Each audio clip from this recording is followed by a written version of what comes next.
especialmente la extensión del criminal bloqueo que contra la hermana República de Cuba ha sido impuesto por más de 5 décadas y que en esta oportunidad refleja la clara demostración de los nuevos aires del unilateralismo estadounidense. Venezuela se opone tajantemente a la existencia de armas nucleares en nuestro planeta. Su posesión somete a la humanidad a angustias y riesgos injustificables e inimaginables. Por ello, hemos firmado el pasado miércoles el Tratado de Prohibición de Armas Nucleares. Debemos hacer un esfuerzo supremo para que las crisis nucleares desescalen y desaparezcan. Ojalá que con sus armas, por la vía del diálogo y la racionalidad humanista. En materia de derechos humanos, Venezuela, que en los últimos años ha hecho un esfuerzo supremo por garantizar la más amplia inversión social, redistribuyendo con justicia la riqueza nacional entre los venezolanos y venezolanas, precisamente para garantizar sus derechos humanos y sociales, también ha sido señalada y acusada por el gobierno de Estados Unidos. Si algún país no merece pertenecer al Consejo de Derechos Humanos de Naciones Unidas, es precisamente Estados Unidos de América. Agradecemos al secretario general de Naciones Unidas, Antonio Guterres, sus sinceros esfuerzos por facilitar la aplicación del Acuerdo de Ginebra mediante el mecanismo de buenos oficios para procurar una solución práctica y satisfactoria para las partes en el caso de la controversia territorial que mantenemos con nuestros hermanos y vecinos de la República Cooperativa de Guyana. Venezuela no es un país productor de drogas. Las instituciones internacionales así lo certifican. Colaboramos de manera soberana con todos los países vecinos y no vecinos en la lucha contra el narcotráfico. Manifestamos nuestra preocupación por el aumento de la producción de drogas en nuestra vecina Colombia. Sin embargo, siempre hemos denunciado que son los países consumidores los principales responsables al constituir poderosos polos de atracción, tanto de la producción como del tráfico de drogas, y deben asumir el control real de la entrada y distribución de estupefacientes en sus territorios.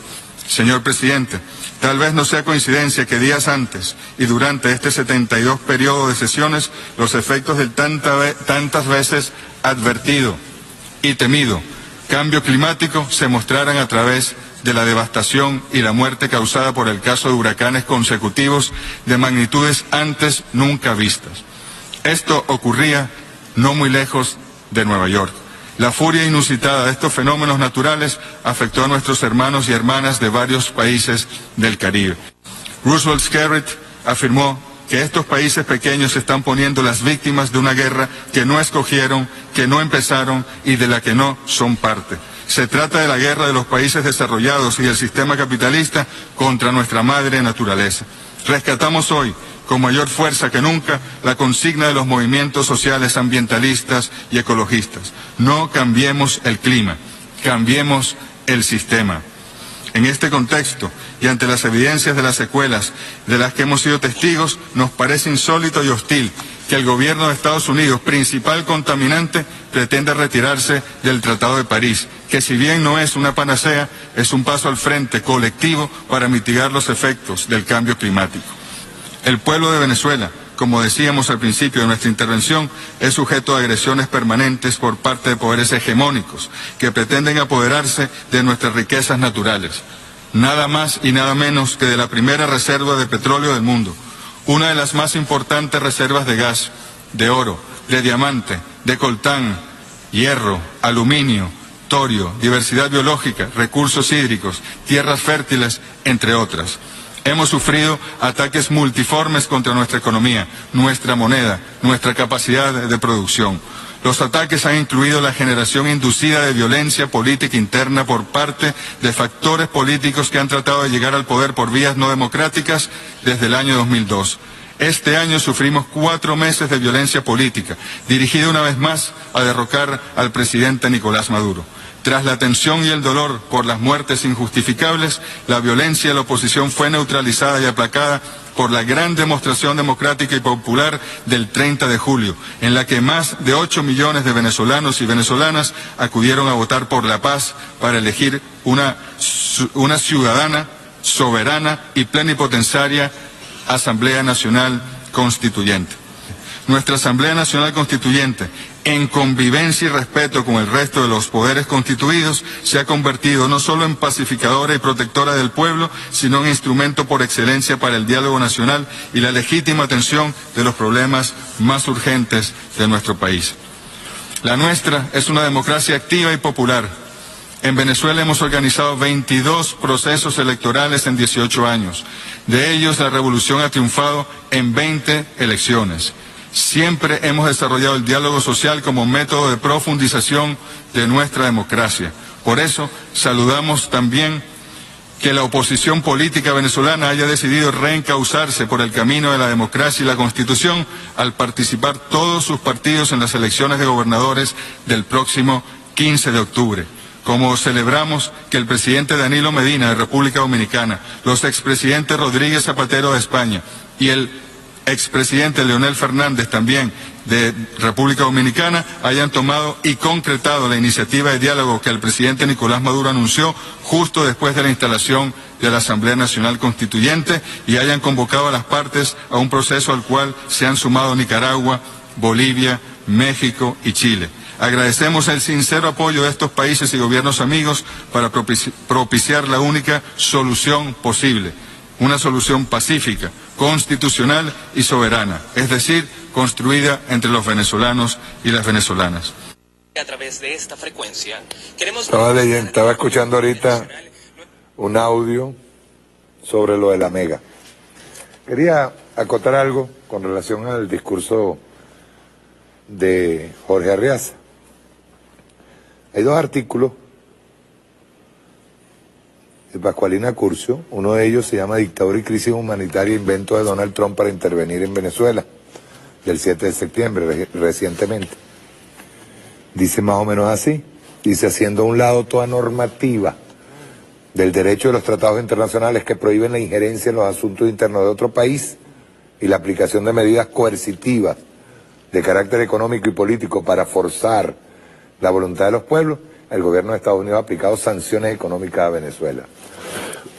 Estas sanciones, suscritas por Donald Trump mediante una orden ejecutiva publicada el 25 de agosto, no son más que la formalización de las agresiones económicas que desde el año 2013 ha accionado de manera encubierta el gobierno de Estados Unidos con la intención de asfixiar la economía venezolana y privar al pueblo venezolano de alimentos y medicamentos.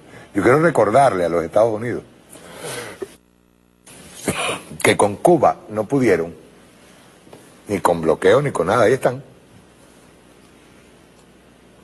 Porque el pueblo llegó un momento en que, primero, que la revolución cubana se hizo radical desde el principio. Y segundo, porque ahí hay un pueblo que se educó dentro de una política de bloqueo por parte de los norteamericanos. En el caso nuestro, por ejemplo, con el caso de los CLAP, que ha sido no solamente una herramienta de distribución de alimentos a nuestros pueblos, sino que ha sido una herramienta social que reúne a las bases en torno a un problema que lo asume el pueblo, escúchese bien, lo asume el pueblo como una forma de defenderse. Pero encima de eso también el CLAP se convierte en una herramienta ideologizante por parte de conciencia social en el pueblo. Y a medida que nosotros, con las fallas que se tengan, vayamos profundizando, no solamente en los CLAP, sino con la orden que nos dio el presidente Nicolás Maduro, con las leyes que envió, especialmente la ley del CLAP. Pues no solamente es una ley, son las 7 leyes, yo decía el otro día que son transversales. La ley de los CLAP nos va a proporcionar profundizar la revolución en las bases. Y eso, estimados camaradas gringos, tienen que entender, va a ser punto de base para que la revolución se mantenga. Nuestro pueblo está entendido. Y eso parece que no se lo han dicho estos señores de la oposición. Ellos han tenido sus momentos de brillo violento, criminal, pero siempre el pueblo ha apostado no solamente por la paz, sino por la defensa de la nación, la defensa de la patria, que está por encima de eso. Y eso lo aprendimos de Chávez. Y eso parece que los gringos no lo han entendido. Dice, ya no hay caretas. Lo que hasta el viernes 25 de agosto fue una guerra económica encubierta contra el pueblo venezolano, dirigida por los grandes capitales que gobiernan Estados Unidos, ahora ha sido formalmente declarada. Nosotros sabemos ya quién es el enemigo. Si algún favor nos hizo Donald Trump, fue abrirse y declararse abiertamente en contra de Venezuela. Ya no se utilizó la diplomacia. No. Un tipo que te agarra y te dice, le dice al pueblo puertorriqueño a través de un Twitter. Eso es igualito. No lo voy a decir. Pero a través de un Twitter. ¿Tú sabes lo que es gobernar un país a través de un Twitter? Y decirle al pueblo puertorriqueño, bueno, mira, a ustedes les pasó por ahí el huracán María, pero ustedes tienen que pagarle a Wall Street. O sea, ¿cómo tú puedes considerar un presidente así? Y sobre todo un pueblo que lo convirtieron en contra de su voluntad en Estado asociado. Igual como Hawái o las Islas Marshall, que están bien lejos, colonialismo puro, están bien lejos de Estados Unidos, pero son propiedad de Estados Unidos. Cuarto, nos muestra la historia que para justificar esta flagrante violación de la soberanía de los pueblos, la Casa Blanca ha inventado, pero también generado y promovido situaciones de conflictividad, de violencia y de caos económico en los territorios.